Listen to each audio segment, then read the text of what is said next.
Welcome back to another episode of Scriptures for Addicts. I think I've got a good one for the food addict.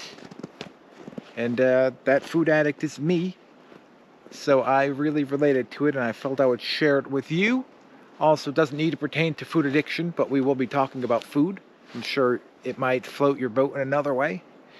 But it can also relate to literally anybody who happens to be a Christian in a rapidly not Christian culture, which Daniel found himself in because he was part of the nobility in the southern kingdom of Judah, which had fallen pretty deeply away from God and into pagan idolatry and all the trimmings of such life.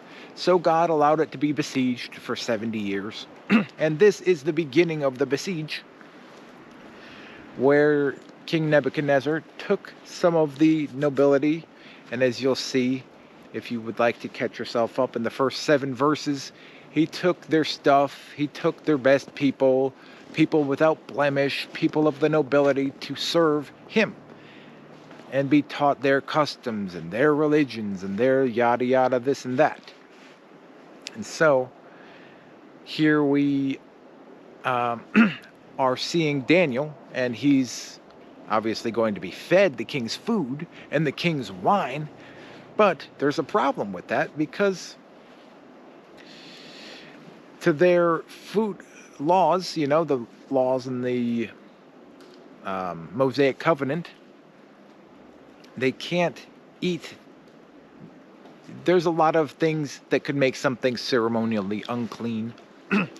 So things like swine or blood, or definitely things being offered as a sacrifice or an offering to one of their many gods, depending on what they needed on the given day. And so here Daniel is in verse 8 saying, "But Daniel made up his mind that he would not defile himself with the king's finest food and with the wine which the king drank. So he asked the commander of the officials that he might be excused so that he would not defile himself." And I think this is just, it takes a lot of courage, personally, right? Well, number one, to be talking this way to a king who could probably kill you or have you killed for not eating. I don't know. Who knows what the fear can make up in my own mind here.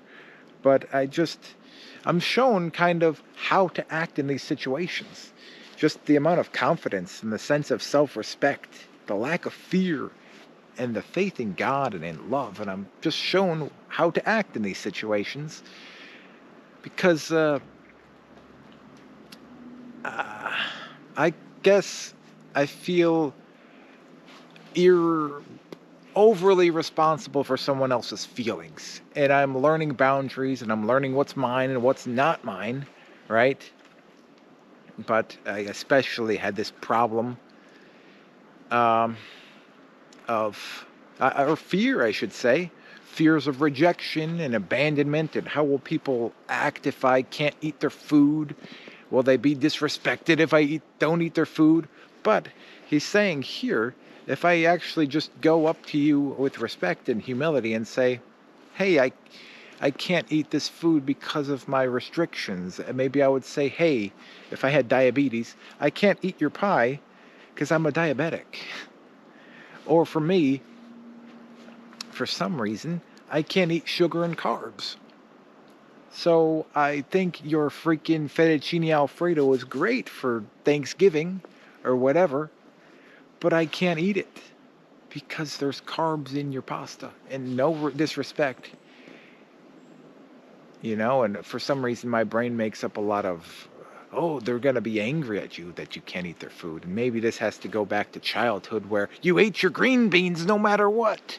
I made this food and you eat it, But to have that sense of self-respect and to know what I can and can't do, and to have that boundary, and to try and have some self-respect and advocate for myself seems to be hard. Or maybe I would just say, these feelings are too difficult, let me numb them out with sugar or something else.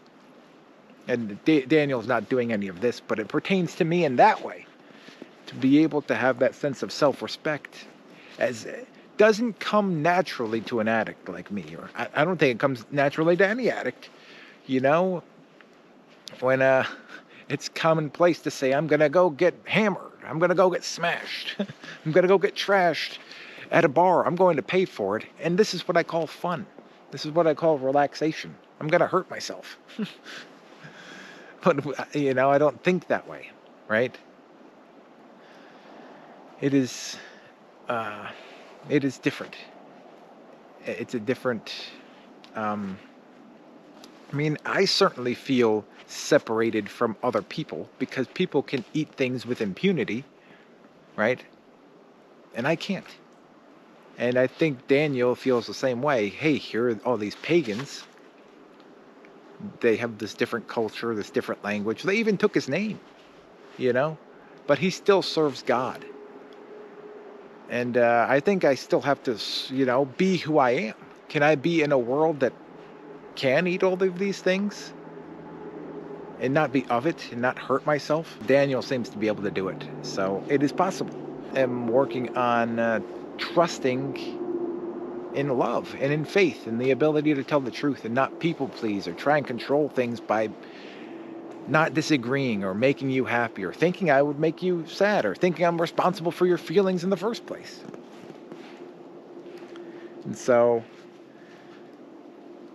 let me try and scroll with a glove. It just worked. There we go. It's pretty cold out today. But I wanted to be outside. I just love the way this looks. You know, I think it's inspiring in its own right. Verse 9, now God granted Daniel favor and compassion in the sight of the commanders. And this is what I need to put my faith in here, that if I stop trying to be in control and try and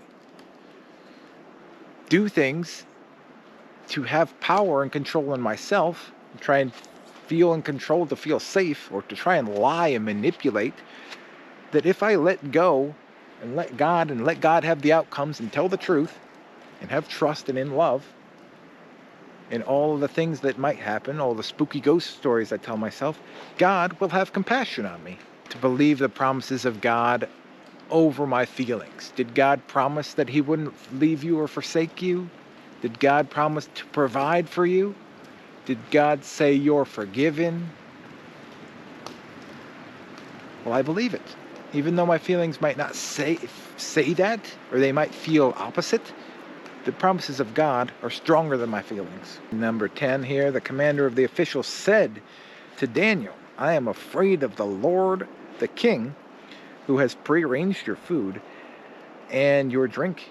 For why should he see your faces looking more haggard than the young men who are of your own age? Then you would have me to forfeit my head to the king. So here it is. This is like alcoholism in a nutshell. I've created a scenario of something that's going to happen 3 years in the future. You know, this guy right here is in control of training these people and feeding them and having them look good. And what happens if they don't look good? Will the king kill me? I'm responsible for you. I can't have you looking worse. This is kind of like selfishness, like they say, selfishness and self-centeredness. You guys need to act a certain way so I look good.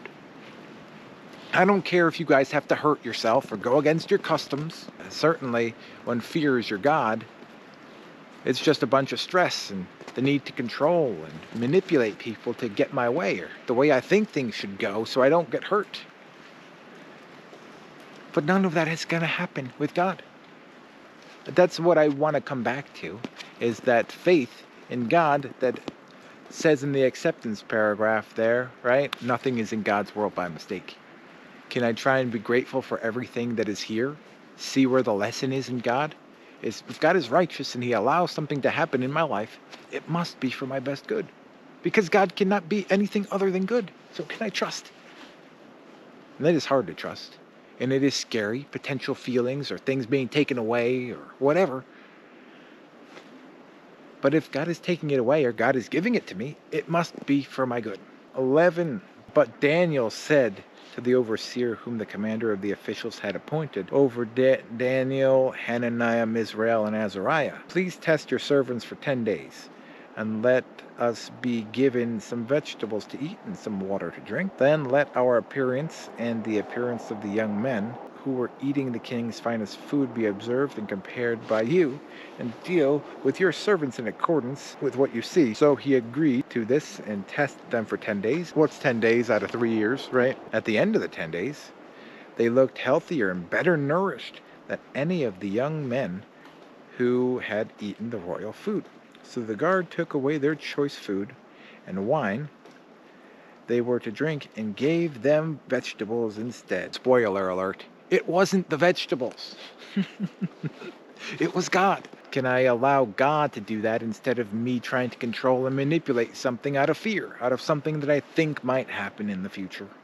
And let God be the power. 17. To these 4 young men, God gave knowledge and understanding of all things, all kinds of literature and learning, and Daniel could understand visions and dreams of all kinds. At the end of the time set by the king to bring them into his service, the chief official presented them to Nebuchadnezzar. The king talked with them, and he found that no one was equal to Daniel, Hananiah, Misrael, and Azariah. So they entered into the king's service in every matter of wisdom and understanding about which the king questioned them. He found them 10 times better than any of the other magicians and enchanters in his whole kingdom. If I go with God's plan and I surrender to his will, things are going to be 10 times better than anything I could come up with. How about that for a promise? Right?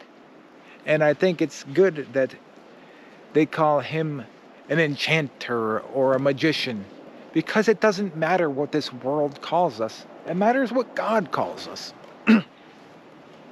Call me a kook or a weirdo or a prude.